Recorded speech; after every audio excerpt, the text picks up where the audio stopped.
कानूनी तौर पर तो कोई भी बंदा जब शिकायत लेकर पुलिस के पास जाता है तो ये पुलिस की ड्यूटी है कि वो एफआईआर काटे। एफआईआर दर्ज करने की कोई फ़ीस मुकर्रर नहीं है। अगर 24 घंटे से ज़्यादा उसको इस तरह हिरासत में रखा जाता है, एफआईआर नहीं काटी जाती, मुतालिका मजिस्ट्रेट को उसका पता नहीं होता, इजाज़त नहीं ली जाती, तो फिर ये जो हिरासत है ये गैर कानूनी होती है। पुलिस एहलकार जो है वो जुर्म कर रहे हैं। उर्दू पॉइंट की वीडियोस देखने के लिए हमारा चैनल सब्सक्राइब कीजिए और बेल के आइकन पर क्लिक कीजिए ताकि आप हमारी तमाम आने वाली वीडियो से बाखबर रह सकें। अस्सलाम वालेकुम नाज़रीन, उर्दू पॉइंट के साथ मैं हूं आपका दोस्त, आपका होस्ट रॉ नौशाद। नाज़रीन, हमारा प्रोग्राम है कानून आपके हाथ में और इस वक्त हम मौजूद हैं ज़िला कचहरी लाहौर में और आज हमारे साथ वकील साहब मौजूद हैं। उनसे हम जानेंगे, आज एफ़आईआर के बारे में बात करेंगे कि एफ़आईआर आखिर क्या होती है, इसको कैसे कटवाया जा सकता है। इन सारे मामलात के बारे में हम गुफ्तगू करेंगे। ताहिर चोई साहब, एडवोकेट हैं हाई कोर्ट के। अस्सलाम वालेकुम सर। वालेकुम अस्सलाम, बहुत शुक्रिया। अच्छा चोई साहब, ये बताइएगा कि एफ़आईआर असल में होती क्या है? सर, एफआईआर का मतलब जो है वो है फ़र्स्ट इन्फॉर्मेशन रिपोर्ट। जब भी कोई जुर्म होता है, कोई वक़ूआ होता है, तो उसकी जो पहली रिपोर्ट पुलिस के पास आती है उसको हम एफआईआर एब्रीविएशन है फ़र्स्ट इन्फॉर्मेशन रिपोर्ट का। सर, अच्छा चोई साहब, ये बताइएगा कि एफ़आईआर जो है वो क्या हर जुर्म की काटी जाती है? नहीं, हर जुर्म की एफआईआर जो है वो नहीं काटी जाती। हमारे पास जो जुर्म की डेफिनेशन है उनमें जुर्म की अक़साम हैं। एक है जुर्म कॉग्निजेबल ऑफेंस, एक है non cognizable offence. Cognizable offence वो ऑफेंसेस हैं, वो जराइम हैं जो काबिल दस्तअंदाज़ी पुलिस हैं। काबिल दस्तअंदाज़ी पुलिस का मतलब ये है ऐसे जुर्म जो संगीन जुर्म हैं, जिनमें पुलिस बग़ैर वारंट के गिरफ़्तार कर सकती है मुलज़िम को। मजिस्ट्रेट की इजाज़त लेना ज़रूरी नहीं होती और यहाँ पर एफ़आईआर दर्ज होती है, जो कॉग्निजेबल ऑफेंसेस हैं। दूसरी जो किस्म है जुर्म की वो नॉन कॉग्निजेबल ऑफेंस हैं, नाकाबिल दस्तअंदाज़ी पुलिस। जो नाकाबिल दस्तअंदाज़ी पुलिस वो जराइम हैं जो संगीनी जिनकी वो कम होती है, जिनकी सज़ाएँ ज़्यादा नहीं होती, तो इन जराइम की एफ़आईआर दर्ज नहीं होती। इन जराइम की अगर कोई बंदा जाता है, पुलिस के पास जाता है, थाने में जाता है और बताता है कि ये वाक़या हुआ है, पुलिस देखती है कि ये नॉन कॉग्निजेबल ऑफेंस है, नाकाबिल दस्तअंदाज़ी पुलिस जुर्म है, तो फिर पुलिस जो है वो एक रिपोर्ट दर्ज कर लेती है, रोज़नामचे में रिपोर्ट लिख लेती है और ये जो इन्फॉर्मर होता है इसको भेज दिया जाता है इलाका मजिस्ट्रेट के पास। इलाका मजिस्ट्रेट जो है वो फिर इन्फॉर्मर की बात सुन के, जिसके साथ वो जुर्म हुआ होता है उसकी बात सुन के, तो फिर वो अपने पास वो उसको दर्ज कर लेता है और फिर इसके बाद इस्तिगासा जो है वो शुरू कर दिया जाता है। अच्छा चोई साहब, ये बताइएगा कि एफ़आईआर के मुतल्लिक हमारा पाकिस्तान का आइन जो है वो आम शहरी को क्या हक देता है एफ़आईआर कटवाने के मामले में? सर, कानूनी तौर पर तो कोई भी बंदा जब शिकायत लेकर पुलिस के पास जाता है तो ये पुलिस की ड्यूटी है कि वो एफ़आईआर काटे। वो पहले देख लेगी कि ये काबिल दस्तअंदाज़ी पुलिस जुर्म है या नाकाबिल दस्तअंदाज़ी पुलिस जुर्म है। अगर कॉग्निजेबल ऑफेंस है तो पुलिस की ये ड्यूटी है, वो ड्यूटी बाउंड है कि वो एफ़आईआर काटेगी, वो उसको इनकार नहीं करेगी।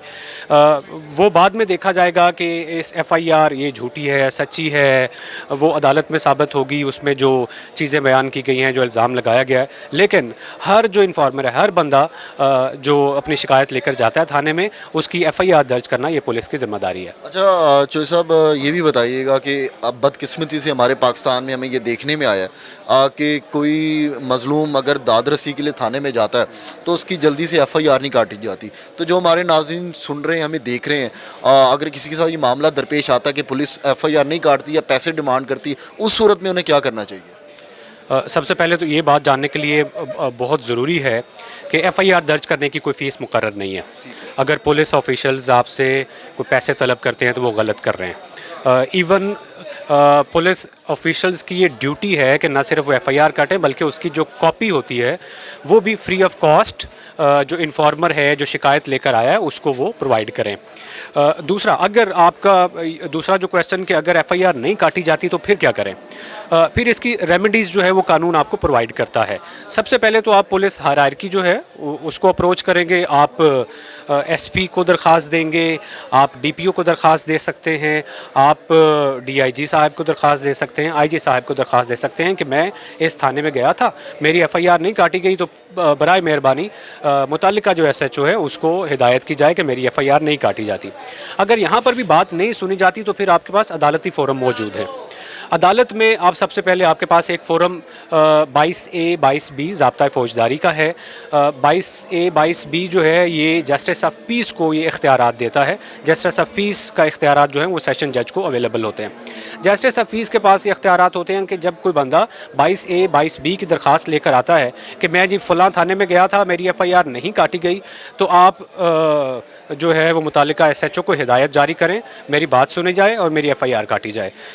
तो फिर जो है वो justice of peace under section 22A 22B ज़ाब्ता फ़ौजदारी वो फिर मुतालिका SHO को वो हुक्म जारी करता है कि इस बंदे की दरख्वास्त काटी जाए। अच्छा चौधरी साहब, ये बताइएगा कि क्या पुलिस को अक्सर देखने में आया कि हिरासत में उठा ली थी बगैर FIR के लोगों को, क्या पुलिस के पास ये इख्तियार है कि वो बगैर FIR दर्ज किए लोगों को हिरासत में रख सके? नहीं, ऐसा इख्तियार नहीं है पुलिस को। ऐसे केसेस जो हैं हम हर रोज़ मीडिया पर सुनते हैं कि गैर कानूनी हिरासत में रखा हुआ है, हब्से बेजा में रखा हुआ है, उस बंदे के ख़िलाफ़ कोई शिकायत नहीं है, कोई शिकायत अगर है भी है तो उसके ऊपर FIR नहीं काटी गई, FIR के बगैर उसको रखा गया है। मैंने शुरू में आपको कहा कि जुर्म की एक किस्म जो है वो कॉग्निजेबल ऑफेंस है। कॉग्निजेबल ऑफेंस जब होता है काबिल दस्तअंदाज़ी पुलिस, तो पुलिस गिरफ़्तार तो कर सकती है मैजिस्ट्रेट की इजाज़त के बगैर, लेकिन उसमें ये हिरासत में हाँ उसको गिरफ्तार, लेकिन अगर वो गिरफ्तार करती है तो फिर उसको विद इन 24 आवर्स 24 घंटे के अंदर अंदर मैजिस्ट्रेट के सामने पेश करेगी। अगर 24 घंटे से ज़्यादा उसको इस तरह हिरासत में रखा जाता है, FIR नहीं काटी जाती, मुतालिका मैजिस्ट्रेट को उसका पता नहीं होता, इजाज़त नहीं ली जाती, तो फिर ये जो हिरासत है ये गैर कानूनी होती है। पुलिस एहलकार जो है वो जुर्म कर रहे हैं। अच्छा चौधरी साहब, ये बताइए कि FIR की फ़र्स्ट इंफॉर्मेशन रिपोर्ट की कानून में अहमियत क्या है? सर ये सबसे पहला डॉक्यूमेंट होता है जिसकी बुनियाद के ऊपर केस जो है वो आगे चलता है, कानून हरकत में आता है, पुलिस हरकत में आती है।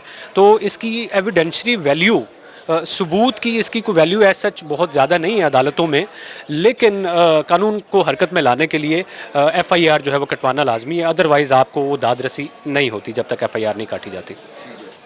तो मज़ीद भी आप कुछ बता रहे थे। आपने पहले एक क्वेश्चन किया था कि आप किन फोरम्स पर जा सकते हैं अगर आपकी FIR नहीं काटी जाती। मैंने पहले बताया कि पुलिस हायरार्की के पास जाएं, उसके बाद 22A 22B के तहत आप सेशन जज के पास जाएं। आपके पास एक और अदालती फ़ोरम भी है, वो है आप मुतल्लिका इलाका मैजिस्ट्रेट के पास जा सकते हैं सेक्शन 200 ज़ाब्ता फ़ौजदारी के तहत। वहाँ पर जाकर आप अपना बयान रिकॉर्ड करवाएं और कहें जी मैं इस्तिगासा दायर करना चाहता हूँ, पुलिस मेरी FIR नहीं काट रही तो मैं इसलिए अदालत का दरवाज़ा खटखटा रहा हूँ, मेरा इस्तिगासा दायर करवाया जाए। तो जो मैजिस्ट्रेट हैं वो सरसरी सा एक बयान रिकॉर्ड करेंगे जो भी शिकायत कुनिंदा है, और उसके बाद वो एक केस स्टार्ट हो जाएगा। ये जो केस है ये भी तकरीबन FIR जैसा ही केस है, इसको इस्तिगासा केस कहा जाता है। जो FIR केस है उसको चालान केस कहा जाता है। तो यहाँ पर भी फिर जो वो रिपोर्ट दर्ज हो जाता है, इस्तिगासा दायर हो जाता है, तो फिर जो मैजिस्ट्रेट है, जो मुतालिका अदालत है वो तलब करेगी, समन वगैरह करेगी मुल्ज़िमान को, फिर इसके ऊपर केस शुरू हो जाता है।